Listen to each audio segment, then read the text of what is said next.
The Toffee Blues, your source for all things Everton. My name's Connor Williams, and we're back with another video. And this time it is looking at the free transfer list and potentially picking out some players that Everton could be interested in this summer.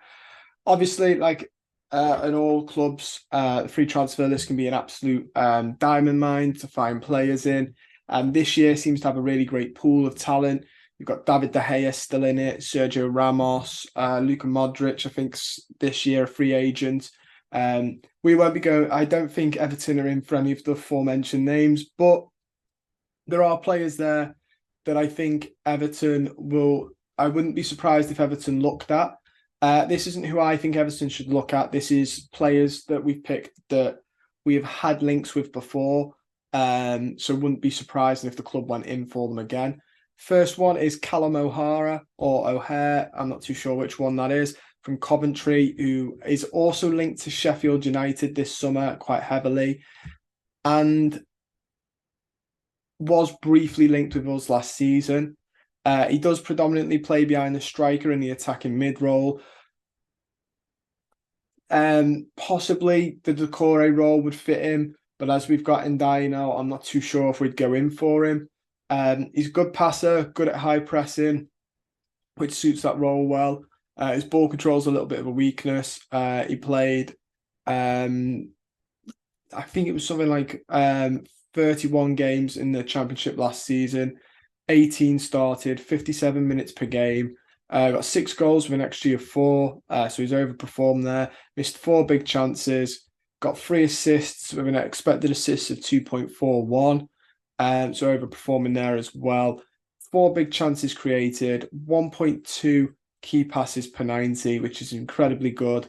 Bearing in mind, I think that's one of the places Everton need to look at improving is balls forward, good quality balls forward. Progressive passes per 90, 6.65.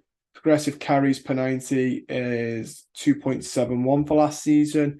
He's a very, very good player. He's quite similar to the likes of Dewsbury Hall, David Brooks from Southampton in the Championship. Those sort of players. He can also play up front. Very, very. I wouldn't be doing it. It's more like a forward that drops deep. Do I think we are going to go in for him? Probably not, just because of the Sheffield links seem to be really, really strong. I feel like that's probably, the media are announcing it almost like it's a foregone conclusion. And because we've got Ndiaye who can play there, and Decore, I just don't know if the club, no, not Decore, I just don't know if the club see it as sufficient. I could also, the link was like, I'm sure it was just 1 week. It was just 1 week that we were linked with him. And then it just disappeared off the face of the earth. I can't remember who broke that we were linked with him or anything like that, because it was a while ago now. I think it might have been January. But yeah, interesting. He was linked with us though, but it was like a mentioned once and never mentioned again type thing. Next, we have Kelechi Iheanacho, who has been linked with Everton quite a bit. I think he was linked last summer and in January. He's also linked to Wolves and West Ham United. We'll obviously know Iheanacho from Leicester City. Decent enough player, in my opinion. I think he's had a decent enough run at Leicester. Played 23 games in the Championship last season, started 10 of them, got about 41 minutes per game. 5 goals with an XG of 6.3, so slightly underperformed there. Probably maybe have 6 goals, roughly. 8 big chances missed, 1 assist, 3 big chances created, and 0.7 key passes per game. Very much, a troublesome forward. In terms of like, he'll cause trouble for the opposition. Not that he is trouble. He's a little bit. I'm sure he's bagged against us a couple of times as well. He is can be a bit of a nuisance to play against when he's up for it. But yeah, he's a good player. When you think about what he's good at, he's decent at passing. He's decent at putting in through balls. he's a player that you can see us using in that Calvert-Lewin-esque role where he's holding the ball up, letting others come into play. His defensive contributions are a bit weak, but he does like to play layoffs and short passes, and he likes to be a counter-attacking threat. He's also quite quick as well. He's no slouch in terms of his pace. So he is one that I could see the club looking at, especially with the aforementioned, Dominic Calvert-Lewin, rumours that he won't sign a new contract, so the club are now looking to potentially sell him. For 30 million, obviously we could just absolutely pump that 30 million into a new striker, or if the club are looking to save some money, then we could end up looking at picking Iniacho up. It is worth mentioning with Iniacho, the most he's ever scored in a season is 19 goals in 39 games. That was in the 2020-2021 season with Leicester. Other than that, his highest scoring finish in a season was 14 goals in 2015-16 for Man City, or 10 for Leicester. And then seasons after that, since that 19-goal season, he's got 8 goals, 6 goals. So there is a slight drop off in his goals there, but he's a good player, decent at flicking and playing on. The only thing I will say is his aerial duels won is quite low, which is a little bit concerning for our team. We like to play the ball. We like to play the ball up to Calvert-Lewin, and he's only won 17% of his aerial duels last season. So that is something to look out for. I just think he'd be good in the role if you're going to play it to his feet. But if we're going to pump it up to him, there is going to become a slight issue with us doing that with Iniacho. The next one we move on to is Che Adams, again, another striker that we've been linked with for quite a bit now. We've been linked with Che Adams for quite a fair bit now. And it's a link that's not going away. I think it was, when was the first link? Last summer. Then he was linked again in January. I think he might have even been linked before last summer as well. It's hard to remember when his link came. But again, another player that clearly our scouts like. Clearly, Kevin Thelwell is an admirer of him as well. And it's interesting because I think it's us, and I believe there is another club in for him. It's coming to me. He is linked to Ipswich, who really unfortunately are getting a couple of our some of the players we're after. But yeah, Che Adams enjoyed a decent season in the Championship last year, which we'll have a look at now. Obviously playing for Southampton.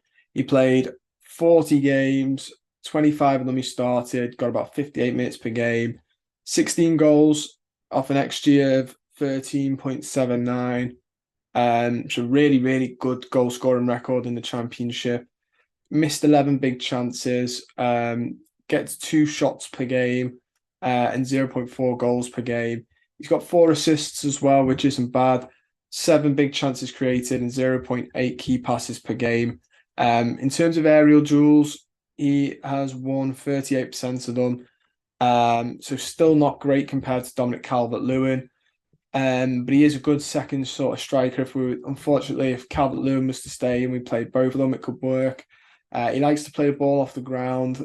Che Adams can play anywhere across the front 3, 4 potentially as well. He can play attacking midfield, centre left, and striker.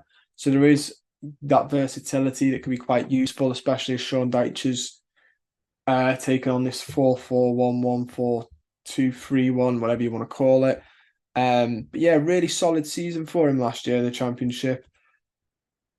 I can see his versatility being the reason Ipswich are looking for him. I think before last season, you could argue we might be in there, but after a really good solid season in the Championship, especially with Ipswich being down there, he'll have shown Ipswich firsthand, what he's capable of. Before that, he got 10 goals, 8 goals, 9 goals, and 4 goals in his last 4 seasons with Southampton, predominantly in the Premier League, all of them. So when he jumps up to Premier League, you could argue there is a bit of a skill issue with jumping up ever so slightly. Like we're talking, last time he was up, he scored 10 goals. He scored 16, was it, in the Championship? So he's like 6 goals off. Sorry, 18. So he's 8 goals off compared to when he was in the Prem. I think he's a decent enough player if we could get him for free. He's a nice option to have off the bench and a nice backup striker. Be interesting to see what happens. Again, linked with him several times throughout the year, and now it's gone really, really silent. I know at Everton there are bigger issues at play. With we had 777. Now we've got the Fredrinken group take over as well, and obviously we're in the midst of a Gerard Branthwaite Manchester United bidding fiasco. So it is interesting, but it looks like we're not really pushing the way I thought we would for Che Adams. I thought this was one, especially with him being a free transfer, and how much the club had looked at him over the last couple of years. I thought this was one that was going to get done pretty quickly. Like, as soon as somebody made the club aware that his contract was up, if the club weren't already aware, which they probably should be and probably were. So I'm really surprised this wasn't one of the first players that, as soon as they could approach him on the Bosman, there was a contract swiped under his nose, going, sign this, we'll have you. So yeah, a bit of a shock for me that that's not one. We now move on to a midfielder, which is nice to see, and it is Steven Alzate, or Alzat, from where he was at Brighton, and he's just spent the last year on loan in the Belgian league. But yeah, linked with him. We have been linked with him as well in the past. He is linked with a couple of other clubs and has recently spoken on Colombian TV saying he would like to stay in the Premier League. He was linked to us late in the summer, last summer, late in the window, but he either decided to stay put or Brighton didn't want him to move. But like I said, he's come out on Colombian TV saying he wants to stay in the Premier League, which is interesting. Yeah, it's a really interesting one for Steven Alzate. He's been at Standard Liège last season and the season before, 2022 to 3 season and the 23 to 24 season. And he's had a decent run at Standard Liège in the Belgian league, it has to be said. From midfield, he has played 24 games, started 21 of them, 75 minutes per game, which is really great to see. 2 goals, which is decent enough for a centre mid. 4 assists, 3 big chances created, 0.8 key passes per game. Accurate passes per game, 38%, which is about 86, 38.4 accurate passes, which is about 86%. 0.8 interceptions per game, 2 tackles per game, 5.5 ball recoveries per game. So he's obviously a very good CDM type player, can put the ball forward, but predominantly he's just a bit of a good tackler. And I think, do I see the club going back in for him? I think we are looking at another midfielder, especially if Onana is to leave this summer. We were linked with someone who I'll mention in notable mentions as well, but very, very interesting. And he's decided to say he wants to stay in the Premier League, and Brighton were letting him go. Like I said, he's had a really good season in the Belgian league. My only issue is that the Belgian league quality isn't quite the Premier League, so I wouldn't read too much into how good of a season he's had there, just because of the difference. He did play a couple of games for Brighton when he was there.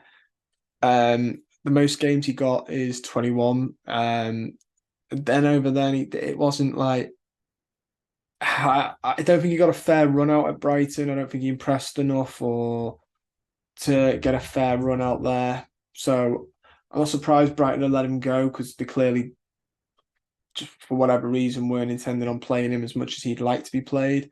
Um, he is still, 25 years old as well, so he should be hitting the prime of his career right now, which is why I imagine he will want to not only stay in the Premier League, but also, get regular game time because at that point, you need to be playing. You need to be playing, otherwise your career is gonna stagnate a little bit. So it's an interesting one. The next one we have is two goalkeepers. This is just because Lonergan's gone, which means it's Virginia and Pickford at the club. These are the old goalkeepers that are never going to play. Every club has them. Scott Carson, Tom Eaton at United. These are the lads that aren't going to play. They're just picking up a wage. We have Darren Randolph, formerly, of West Ham fame. He's 37 years old. Again, I'm not going to go much into the last time he played was the 2021 season. He had a really good game against us, according to SofaScore in that season. Um, yeah, there's not much to say about these because they clearly fit a memo that a criteria that's needed, which is experienced goalkeeper. Um, it's between him and Wayne Hennessy, who is also 37 years old and out of contract. Wayne Hennessy, obviously, of Crystal Palace, Burnley, and Nottingham Forest as of late. Um, he has sort of been, yeah, he just, again, not really much you can say about it because I don't envision him getting many games. He will literally just be there to sit there and pick up the wage and help with the coaching as well, in the same way Lonergan did. But I'd be very, very shocked. We'd have to have two injuries to a goalkeeper, to our two goalkeepers to do that. So, yeah. In terms of the notable mentions, there was Wilfred Ndidi, who we know from Leicester, very, very solid midfielder. I really like Ndidi. He was the one that when we were linked with him, I really wanted us to go get him. But it now looks like he's potentially going to extend his deal at Leicester. So, unfortunately, it looks like he's a no-go. It's a shame because I really like him. But yeah, like I said, not going to be another one. Not going to be a player that joins us. I think he's a really, really solid player who could do. He's like 27 and he could do the Idrissa Gueye role really well. Um, Other mentions are like Sessegnon, um, as well. Ryan Sessegnon, who's a good left midfielder. He is currently on trial at Palace, so Crystal Palace could end up picking him up, especially with them. I imagine Palace are going to have a lot of offers going their way this season for a number of their players. But with them losing Elise, um, it looks like there is space there on that left-hand side. Um, but they've still got Eze as well, who I think is going to be quite a popular person for teams to go in for as well.